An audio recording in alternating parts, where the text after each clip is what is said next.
अस्सलाम वालेकुम, आदाब। कैसे हैं सब लोग। अफरा तफरी का माहौल है, जंग का माहौल बना है। पाकिस्तान अपने उन हरकतों से बाज नहीं आ रहा है। मैं वही कह रहा था कि जब हथियार चलते हैं, गोला बारूद चलता है, जब जंग का माहौल होता है और जब वो गिरना शुरू हो जाता है तो वो धर्म नहीं देखता है। तो वही एक डर का माहौल है। बहुत जगहों पे रात का मामला था, अफरा तफरी का माहौल था, लोग जाग रहे थे, हर एक आदमी अपनी जान बचाना चाहता था। लेकिन जंग सिर्फ फौज नहीं लड़ती है, जंग पूरा मुल्क इकट्ठा होकर लड़ता है। और मैं बार बार कहता हूं, जब तक न मुल्क के अंदर यकजहती होगी तब तक हम जंग नहीं लड़ सकते हैं। बॉर्डर पे एक जंग तो लड़ी जाती है, जो दुश्मन को गोली का जवाब गोली से देते हैं। लेकिन एक जंग का हिस्सा वो लोग भी होते हैं जो लोगों को बचाने का काम करते हैं, जिसमें इस वक्त आप देख रहे हैं पूरे देश के अंदर कुछ स्टेट्स के अंदर माहौल जो है गर्म बना हुआ है और वहां पर लोग फंसे हुए हैं।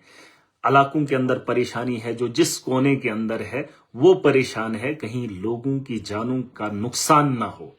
और लोग घरों के अंदर परेशान हैं, जो बाहर के स्टेट्स के अंदर काम करने के लिए गए हैं, उनका परिवार यहां पर परेशान है। चाहे मैं इस वक्त डिस्ट्रिक्ट डोडा के अंदर हूं, डोडा के लोग जो बाहर की स्टेट्स के अंदर है, चाहे हिमाचल में हूं, चाहे पंजाब के अंदर हूं, चाहे दिल्ली के अंदर हूं, चाहे राजस्थान के अंदर हूं, यहां पर परिवार परेशान हो रहा है। क्योंकि इस वक्त चाहता है परिवार कि वो लोग एक साथ रहें।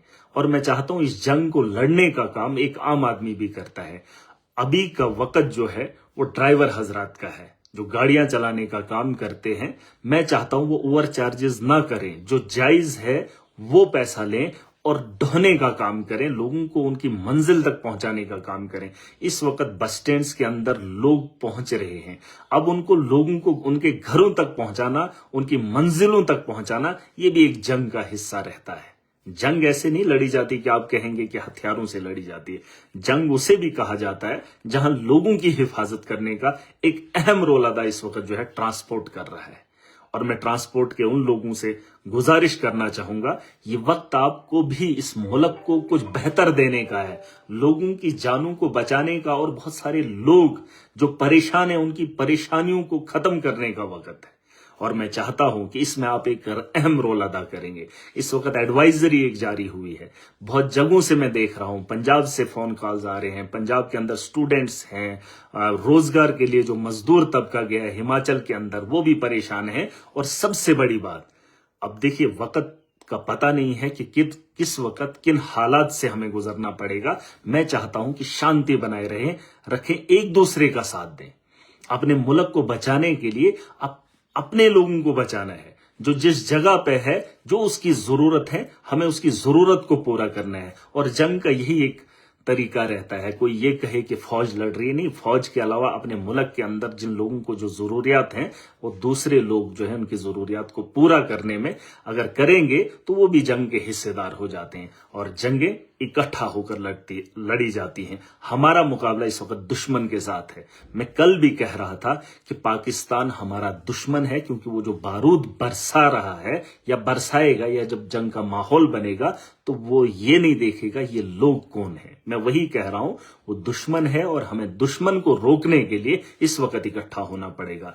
मेरी सब लोगों से गुजारिश है कि इस वक्त इस मुश्किल हालात में सबको साथ देना होगा। और अगर आप लोग साथ नहीं देंगे तो जंग के माहौल के बारे में आप कुछ भी नहीं समझते। हर एक आदमी का फर्ज है। जैसे आप देखेंगे मेडिकल में, जहां पर हमारे हॉस्पिटल है, वहां पर तैनात रहना बहुत जरूरी है।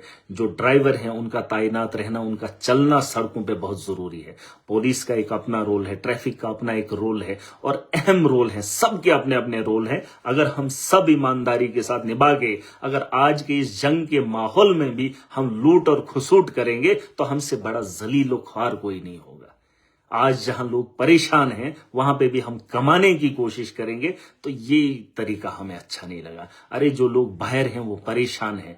मैंने भी कुछ लोगों को उधार में दे दिया, पैसा दे दिया, ये कर दिया, वो कर दिया। जितना हो सकता है हमसे, हम एक कोशिश कर रहे हैं। बहुत सारे ऐसे लोग हैं जिनको खाने के पैसे नहीं है, मजदूर तबका है, वो घर नहीं आ पा रहे हैं, उनकी भी मजबूरियां हैं। लेकिन अगर हम इस वक्त उनकी मजबूरियों का भी गला घोंटेंगे, इन जंग के हालात में भी लोगों को लूटने की ख्वाहिश करेंगे, तो ये अच्छी बात नहीं है। मैं ड्राइवर हजरात के साथ खड़ा हूं, मैं हर उस नागरिक के साथ खड़ा हूं, लेकिन इस वक्त जो काम आप कर सकते हो वो आप ही को करना है। इस वक्त हर आदमी ने अपनी जिम्मेदारी निभानी है और मुझे पूरी उम्मीद है कि अपने देश के अंदर माहौल पुरअमन रहेगा और हम इस जंग को जीतेंगे और लड़ेंगे, मिलकर ये लड़ाई लड़ेंगे और अपने अपने हिस्से की जिम्मेदारी बखूबी निभाएंगे। और मुझे पूरी उम्मीद है जिन स्टेट्स के अंदर हमारे बच्चे हैं, कुछ लोगों के एग्जाम्स हैं, उसके बारे में भी सरकार सोचेगी। फिलहाल तो अभी जहां बच्चों को हमारी स्टेट से बाहर ले आ जा रहा है एग्जाम देने के लिए,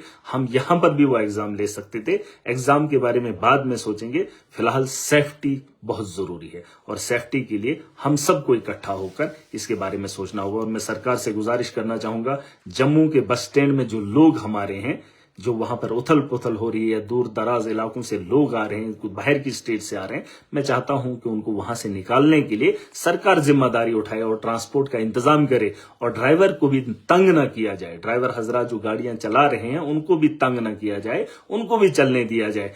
इस वक्त ओवरलोड मत देखिए, क्योंकि ओवरलोड इसलिए नहीं है कि आप बोलेंगे ओवरलोड क्यों है।